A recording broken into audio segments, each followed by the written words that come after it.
Hi, my name is Anthony Grosso, and for my morality project, I chose 3 quotes. One from Cardinal Wolsey, one from Richard Rich, and one from Thomas More. All 3 quotes are centered around a theme of changing your moral values and breaking your moral code. The first quote I selected comes from Cardinal Wolsey. In this section of the play, he is talking to Sir Thomas More about the king's affairs. Cardinal Wolsey says, "I believe you believe that. You're a constant regret to me, Thomas. If you could just see facts flat on without that horrible moral squint, with just a little common sense, you could have been a statesman." As you know, Sir Thomas More is a very smart man. He has vast knowledge of law and would go very far in politics. Cardinal Wolsey is trying to tell Thomas that if Thomas does what he wants and doesn't focus on rights, he can go very far, particularly in the case of a statesman. He wants Thomas to break his morals and bend the law to accomplish tasks given to him. Thomas More is a man of morals and refuses to break those morals and the law and does everything the right way, even if it's not how he wants it. The next quote I selected is from Sir Richard Rich. In the opening lines of the play, within the first page, Richard Rich says the following quote, "But every man has his price." This quote is simple but holds lots of meaning. What Richard Rich is trying to say primarily attends to bribes.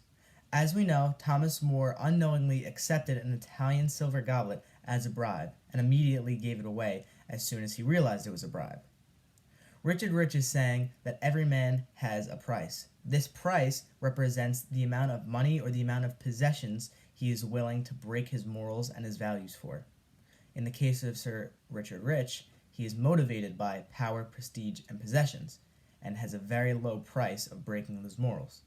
This is why, later in the play, he snitches on Sir Thomas More. My final quote comes from the same conversation that my first quote came from, the conversation between Sir Thomas More and Cardinal Wolsey regarding the king's affair. Sir Thomas More says, "I believe when statesmen forsake their own private conscience for the sake of their public duties, they lead their country by a short route to chaos." In the case of this play, breaking morals led to the killing of many noblemen, as well as a false accusation of treason on the account of Sir Thomas More.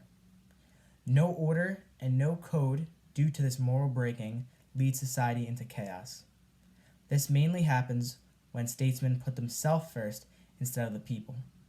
The people in the society will then suffer because of the selfishness of the statesman. All 3 quotes tie into the central theme of breaking your morals. Cardinal Wolsey introduces this idea by telling Sir Thomas More that if he broke his morals, he would become a great statesman. Sir Richard Rich continues this idea by saying that every person has a breaking point in which they are willing to sell their morals for money.